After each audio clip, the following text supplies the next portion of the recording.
Have you ever thought about what would happen if one day you decided to leave everyone you've ever known and everything you've ever had and move 1,000 miles away to a place you've pretty much never seen before and to people you've never known? My name is Grace Nyanchoka, a St. Andrews student from Kenya, and I came to the United States in 2016. And before that, neither me nor my family had been away from home, a couple of hours. For my whole life, I had stayed in two places, Kisii and Nairobi. And since I started school through fourth grade, I had actually been to 5 different schools. You ask why?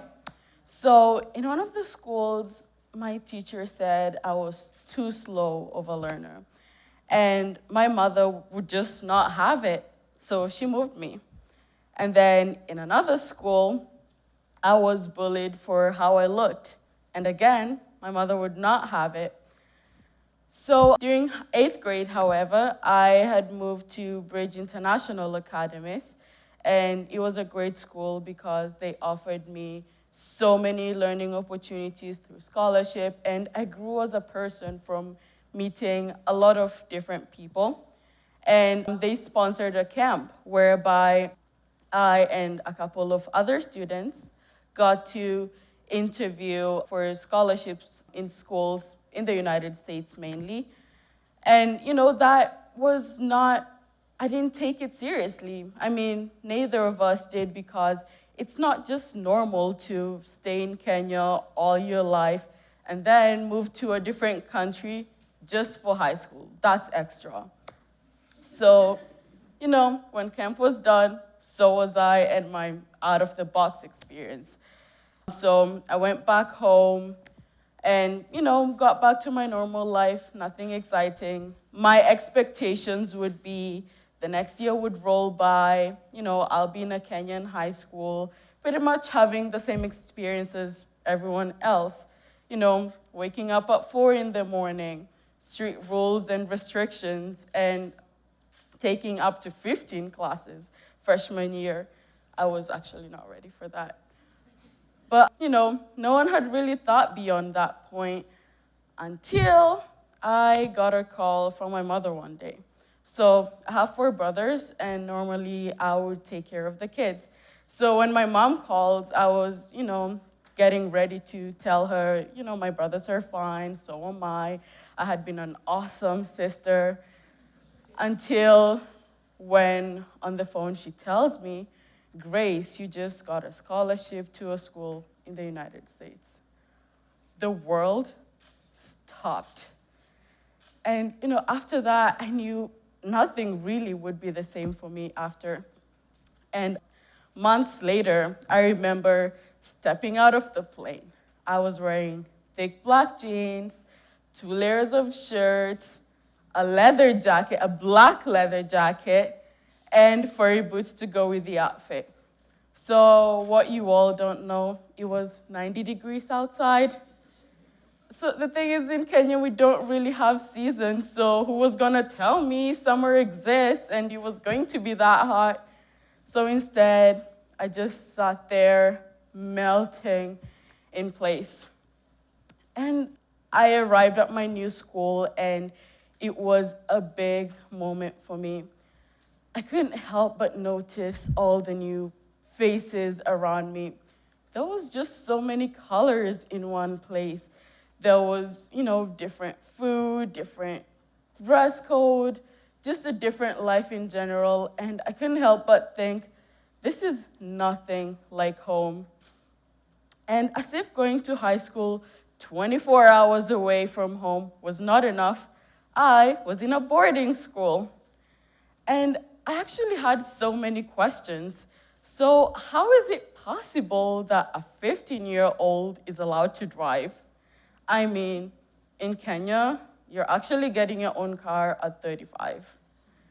And why does everyone say OMG all the time?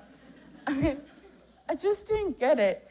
And there was so much freedom. I mean, I could go off campus, If anything, if you're a Kenyan student, it will be a dream to get a glimpse of the massive school gate. So a couple of weeks later, I go into a restaurant with some of my friends, and I see a family pay for their meal with a $100 bill. So a year and a half later, I'm like, well, that's totally normal, no big deal. But then at the time, I couldn't help but think, so $1 is actually 100 Kenyan shillings. So $100 is 10,000 Kenyan shillings. That can pay my house rent for a month. And guess what? It was spent on food. I just did not get it. And as if that was not enough, anytime I'd talk to people, they'd be like, Grace, you have a really thick accent, which no longer exists, by the way. But, my reaction would be, no, you're the one with the accent. It was just funny. I had to get used to new technology and new interactions in general. I mean, in Kenya, it's normal to be friendly, but it's not really normal to just say hi to people you've never met before. I mean, who does that? But when I came here, I would wave and say hi to people I've never seen, just because at that point, I felt like everyone had become family.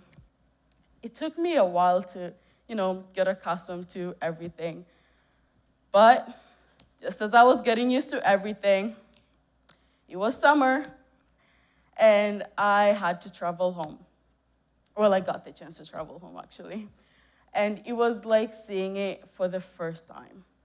I had actually forgotten that me going to a new place would not really stop the world from progressing, even without me.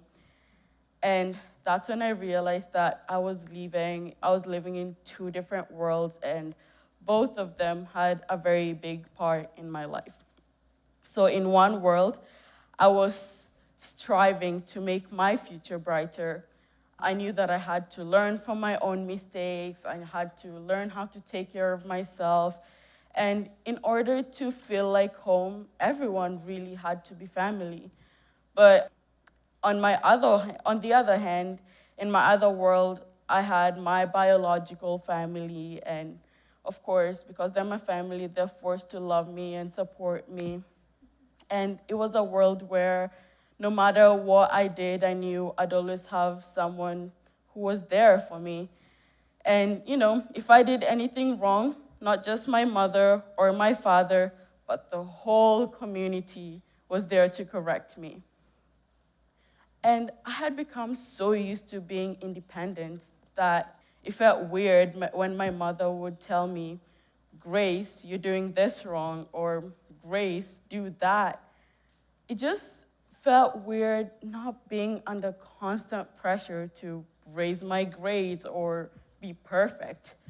And, I knew that I was being appreciated for who I was, and that my family was always going to be there for me, no matter what.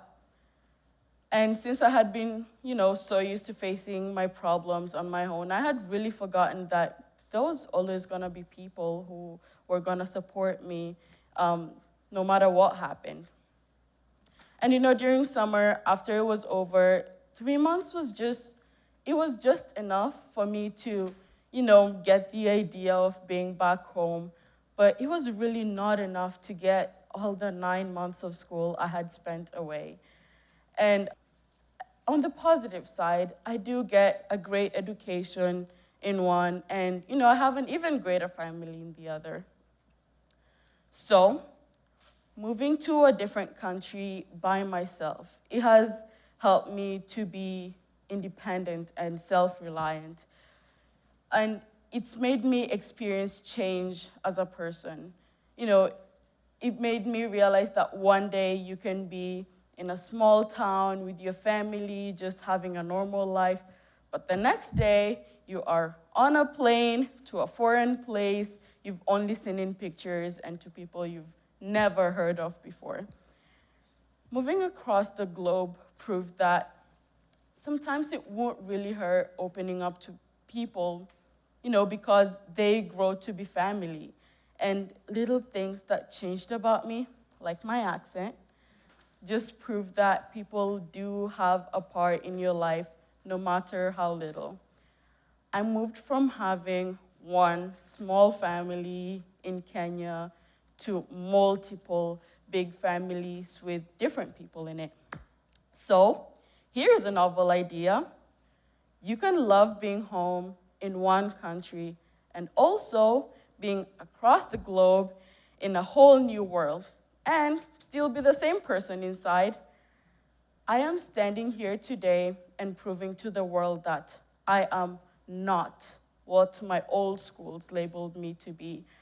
But I am glad that it happened because I was given an opportunity that not many in my country are given. So, embrace who you are, take risks, and love all of your homes, wherever they are. Thank you.